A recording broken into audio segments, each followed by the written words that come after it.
Halo semua, pada video kali ini saya akan membahas secara komprehensif mengenai effervescent dalam teknologi dan formulasi sediaan solid. Effervescent merupakan salah satu sediaan padat yang unik karena tidak hanya melibatkan proses fisik seperti pelarutan, tetapi juga reaksi kimia asam basa yang menghasilkan gas karbon dioksida ketika digunakan. Dalam video ini, saya akan membahas mengenai konsep dan prinsip dasar effervescent, mekanisme reaksi kimianya, komponen formulasi dan peran masing-masing eksipien, perhitungan stokiometri dalam formulasi, teknologi dan metode pembuatan, parameter evaluasi mutu fisik, dan juga tantangan stabilitas dan aspek penyimpanan. Mari kita mulai dari konsep dasarnya. Prinsip dasar sediaan effervescent.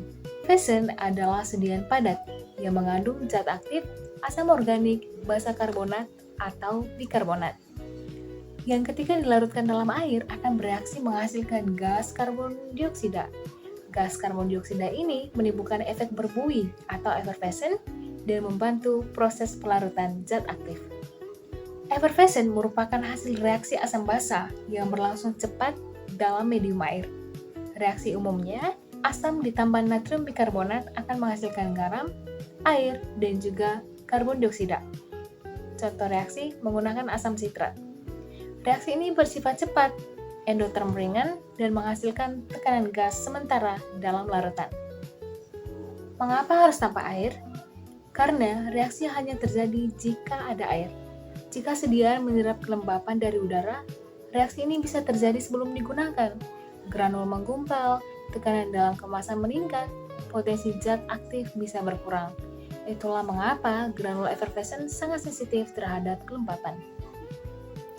Keunggulan secara farmaseutik di mana obat sudah dalam bentuk larutan saat dikonsumsi dan membuat absorpsi lebih cepat, mengurangi iritasi lambung karena sudah terdispersi, meningkatkan kepatuhan pasien, rasa lebih diterima pasien, dan juga lebih cocok untuk pasien geriatri atau pediatri.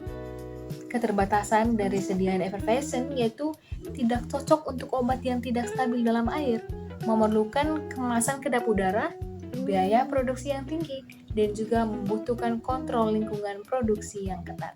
Selanjutnya, komponen formulasi dan peran. Formulasi effervescent harus sangat presisi. Yang pertama, komponen asam. Digunakan asam organik yang aman, larut dalam air, dan juga memiliki rasa yang dapat diterima. Contohnya yaitu asam sitrat, yaitu triprotik, memiliki 3 gugus asam, sangat larut, dan juga bersifat higroskopis. Kemudian ada asam tartrat, yaitu diprotik, lebih stabil terhadap kelembapan, membantu pembentukan granul lebih keras.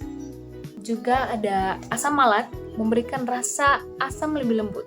Kombinasi sitrat tartrat sering digunakan untuk mengurangi higroskopisitas, meningkatkan kekuatan granul, dan juga menyeimbangkan profil rasa. Yang kedua, komponen basa. Biasanya digunakan natrium bikarbonat. Karakteristiknya yaitu stabil dalam kondisi kering, mudah bereaksi dalam air, menghasilkan CO2 secara konsisten. Alternatif lain bisa kalium bikarbonat dan juga natrium karbonat.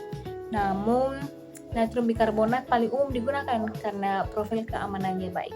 Kemudian, eksipien tambahannya seperti pengikat, contohnya PVP, fungsinya untuk meningkatkan kohesi granul. Kemudian ada pemanis, contohnya sukrosa dan aspartam, untuk meningkatkan palatabilitas. Kemudian ada perasa dan pewarna untuk meningkatkan penerimaan pasien, dan juga ada lubrikan. Harus larut dalam air, contohnya adalah PEG.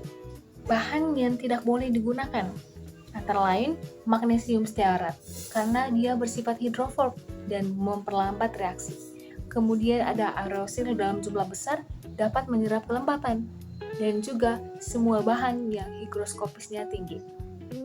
Selanjutnya, perhitungan stokiometri. Stokiometri sangat penting dalam formulasi effervescent. Contohnya, asam sitrat memiliki 3 proton asam. Artinya, 1 mol asam sitrat memerlukan 3 mol natrium bikarbonat. Berat molekul asam sitrat 192 gram per mol, kemudian natrium bikarbonat 84 gram per mol.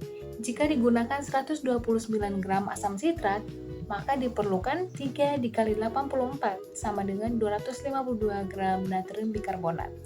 Jika tidak seimbang, basa berlebih mengakibatkan rasa pahit dan juga pH tinggi. Dan jika asam berlebih, mengakibatkan rasa terlalu asam dan juga bisa mengiritasi. Selain itu, ketidakseimbangan bisa menyebabkan karbon dioksida tidak maksimal dan efek effervescent kurang optimal. Teknologi pembuatan. Karena sensitif terhadap air, metode produksi sangat spesifik. Yang pertama adalah granulasi kering. Metode paling direkomendasikan. Prosesnya yaitu pencampuran bahan kering, kompaksi, dan juga pengayakan. Keunggulannya tidak menggunakan pelarut dan juga bersifat stabil.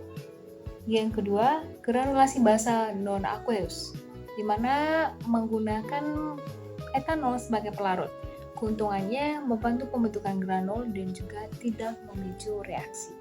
Kemudian yang ketiga adalah metode fusi. Asam sitrat dipanaskan hingga sebagian meleleh.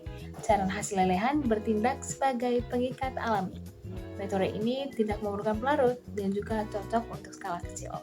Kondisi lingkungan produksi harus dilakukan pada RH atau kelembapan relatif yang rendah, ruangan ber-AC atau dehumidifier, dan juga operator menggunakan sarung tangan yang kering.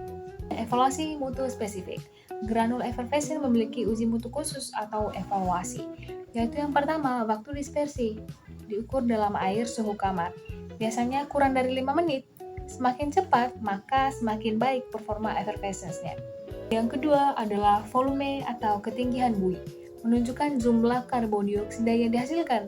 Jika rendah, kemungkinan reaksi tidak optimal.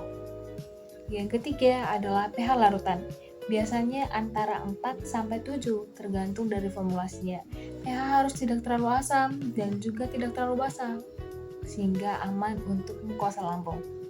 Yang keempat adalah kadar lembab atau loss on drying. Biasanya kurang dari 1-2%. Jika terlalu tinggi, produk bisa menggumpal, reaksi terjadi sebelum penggunaan, dan juga stabilitas menurun. Yang kelima, ada uji keseragaman bobot untuk memastikan setiap dosis mengandung jumlah zat aktif yang sama. Sebagai kesimpulan, granul effervescent merupakan sendian padat yang bekerja melalui reaksi asam basa menghasilkan gas karbon dioksida ketika kontak dengan air. Keberhasilan formulasi sangat bergantung pada keseimbangan stoikiometri asam basa, pemilihan eksipien yang tepat, metode pembuatan tanpa air, pengendalian kelembapan selama produksi dan penyimpanan, dan evaluasi mutu spesifik seperti waktu larut, pH, dan kadar lembab. Dengan formulasi dan kontrol mutu yang baik, sendian effervescent dapat meningkatkan kenyamanan, kepatuhan pasien, dan juga efektivitas terapi. Terima kasih.